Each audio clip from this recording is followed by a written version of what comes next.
Hello and welcome. This is Manish Juneja. I'm in London at the moment in my Toyota Prius, and I thought I'd make a 360 video of my drive into the office this morning to just discuss connected cars, what it means for healthcare, sensors, big data, AI, you name it. I'm going to show you a few things with regard to Siri and Alexa. Okay, no, I don't want Alexa to start at the moment, but you get the drift. And I just wanted to see, let's just have I'm going to have a monologue and invite you to give feedback on Twitter or via my website. You can contact me, or we can meet up in person and continue the conversation. But really, it's I've been thinking a lot about self-driving cars and connected cars, and so just to frame it first, so self-driving cars I think are decades away.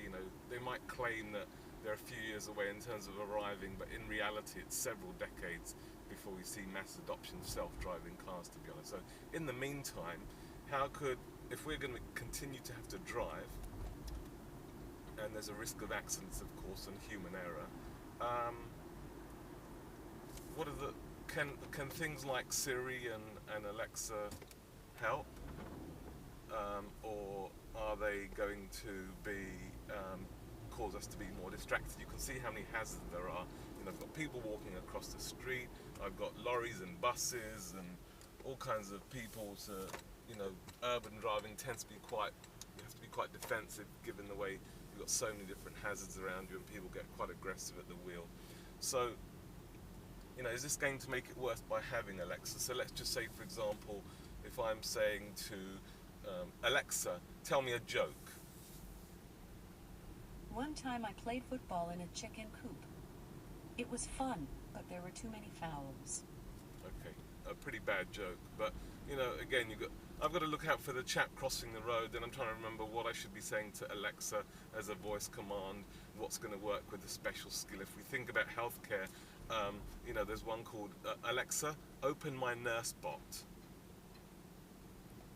Hi, welcome to my nurse bot. Would you like to add a reading, add a symptom, check medications, or check appointments? Please say one of the options. Add a symptom. How are you feeling? Tell me one symptom at a time. I'm feeling distracted. How are you feeling? Tell me one symptom at a time. I've got a headache.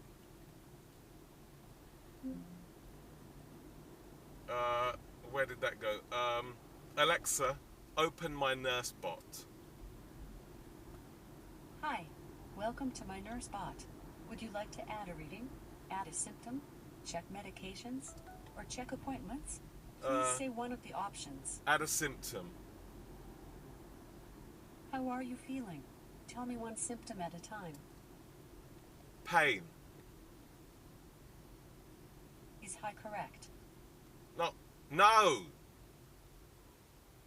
Can you repeat the symptom? Pain.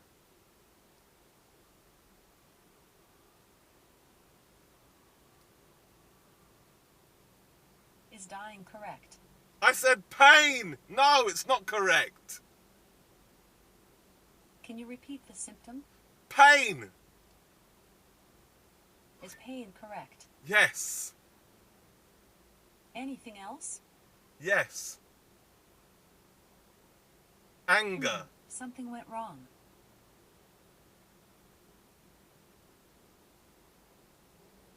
Why am I? See, again, if we think,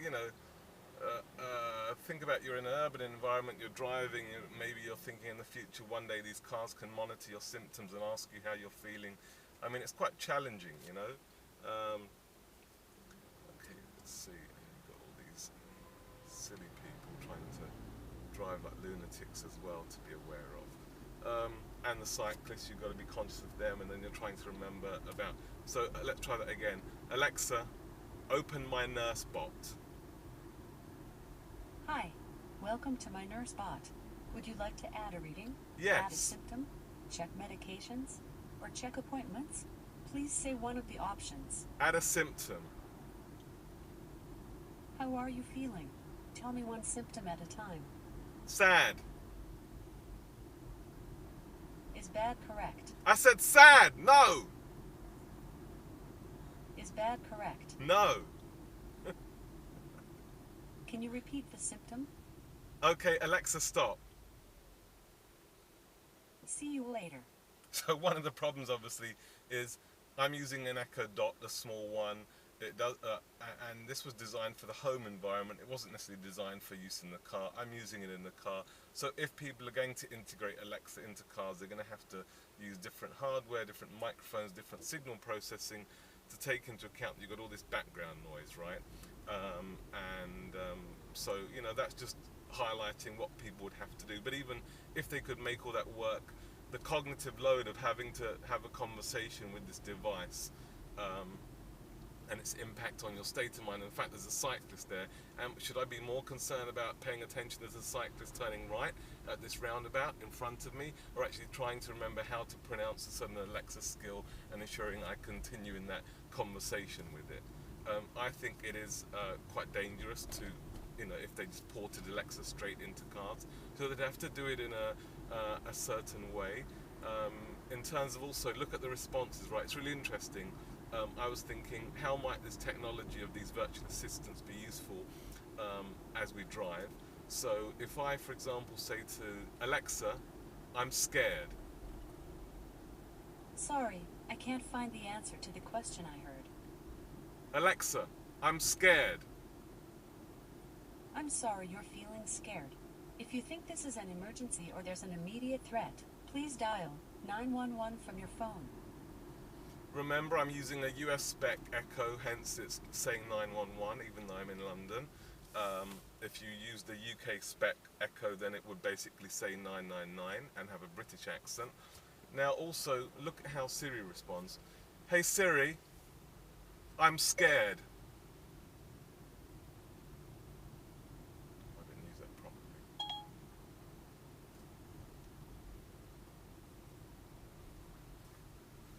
Hey Siri, I'm scared. There, it will be okay. There, it will be okay. So you can see the difference in response. If we're thinking an emergency, let's just say you are scared, there's a police officer outside who's looking intimidating, or there's somebody about to break into your car or carjack you and you want to report to the authorities. Look at how already there's a difference in how Siri will respond and how Alexa will respond, right? And then when you think about, I was thinking the other day about Toyota. So Toyota in North America have, there's a patent that's just been published. It filed it about a year ago in the US. And they're envisioning this potential world where the car's satellite navigation system would nudge you in terms of as you're driving.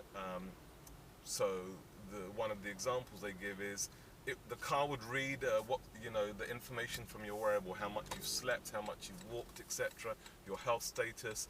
The car would also then read and know what your health goals are today. So if your wearable says 5,000 steps you've done and your health goal is 10,000 steps for the day, it would then work to try and get you to that goal, right? So if the scenario is I've got 5,000 steps left in my day's goal. I go in my Toyota car in the future. I put in the sat nav that I am driving to the office. It's 9 miles away, and it then adjusts that route and makes suggestions based upon your health goals and the data from your wearable. So it might say, okay Manish, why don't you park 1 mile before your office, and that will give you an extra 2,000 steps. Or if, for example, you've got mobility issues in your knees and it knows that, the car would say, actually, why don't you park on the 8th floor of the parking garage, and that would help you, get your knees being mobile and doing your physical therapy. Or it might be that one of your health goals is, I want to eat 1,500 calories today, and it knows from your wearable, whatever, that you don't have many calories left to eat today. So it says, actually, why don't you park, in terms of your route, why don't you park here outside this salad bar, and that way you can eat a meal in the evening that meets your calorie requirements towards your health goal. So then this car suddenly becomes a health companion rather than just a car, By the way, it's very bright today, so that's why the video might be very bright as well. So, you know, what do you think? How do you feel about your car nudging you to better health and your car helping you to meet your goals? And if you think about the satellite navigation, if you're using Google Maps already, I believe they've rolled out a new feature which would then tell you how easy it will be to get parking at your destination, right? So if you think about, it's not too far a leap to think that potentially then if it can do that today and work out how easy it is going to be parking to your destination, and one day being able to nudge you and give you tips on how to walk more before you reach your destination or park at the right restaurant, etc. So this is very intrusive, it feels, in a way. The other thing I was thinking about is augmented reality. So they're talking about cars being the windshield in America, the windscreen here in London, being the new battleground for advertisers. And you know, you might have an ad for Starbucks, etc. You might have something else popping up. I already on my car have heads-up display. You probably can't see it, but the speedometer is there, obviously the digital one, but it's just projected onto the windscreen, so I don't need to take my eyes off the road, and it will show me my current speed, my battery remaining, because this is a hybrid, remember, and also how economical I'm driving in terms of, am I using the battery or am I just running on electric power only from the battery.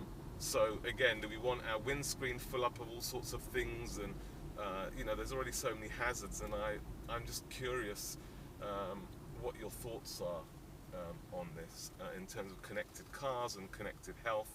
Do we want something popping up on our windscreen to say, hey, you know, like it pops up and says, hey, there's a gym over there, special offer of, you know, £10 off if you sign up today. You know, these kind of distractions popping up as you drive. I don't know. It's I'm not convinced that these advances are necessarily good. How much regulation do they need? Should we just ban things before they're even invented? Because we just think that this is not going to work at all.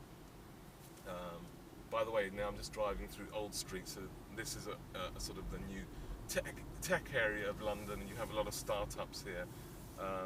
And my co-working space, Huckletree, just down the road, has a number of interesting startups as well. None of them making connected cars though yet. So also when you think about connected cars and cars becoming smarter, I know Mercedes, given all these advances in AI, have announced that they want to make a cognitive car, a car that thinks, it's smart, it's powered by AI, and the car can help you with so many things, including, I believe they mention, improving your health. So that is a very interesting concept. Who wants their car to be smart, to be thinking, whatever thinking means when they use the word cognitive. But you know, it just seems to be that we are heading for everything being connected. I was just thinking about all the touch points in the car, right? So I'm holding the steering wheel, my body is resting on the chair, my feet are on the pedals. But already you've got vehicles many years ago, like a Lexus, which would have a camera on the steering wheel, and it would be able to monitor you for, you know, are you feeling drowsy, and then, you know, vibrate the seat and wake you up. So, you know, these touch points. So what sensors could they install on the steering wheel that can actually do something in terms of measuring my health? What sensors on the seat can be monitoring something about my health, about the status of my muscles in my back? Would it be able to detect that your back muscles are you're weakening them too much, and your posture's bad, and even for example telling you in a smart way how to best adjust the seat of the angle and the you know, in terms of the setting of your seat in the car, so for optimum, or to minimize the chance of back pain in terms of extended drives. You know, that's one. I was just thinking, you know, even just narrating to you here in the video, and I'm having to turn left as well. It's just, there's so many things that you have to deal with in an urban environment. That it's interesting here. They've got a stop sign. I rarely ever see a stop sign in the UK. You see them obviously in America and other countries, but here I rarely see a stop sign. I'm just going to pull up here before I go and enter the car park, but I just wanted to, oh, and by the way, if you're interested in Google space called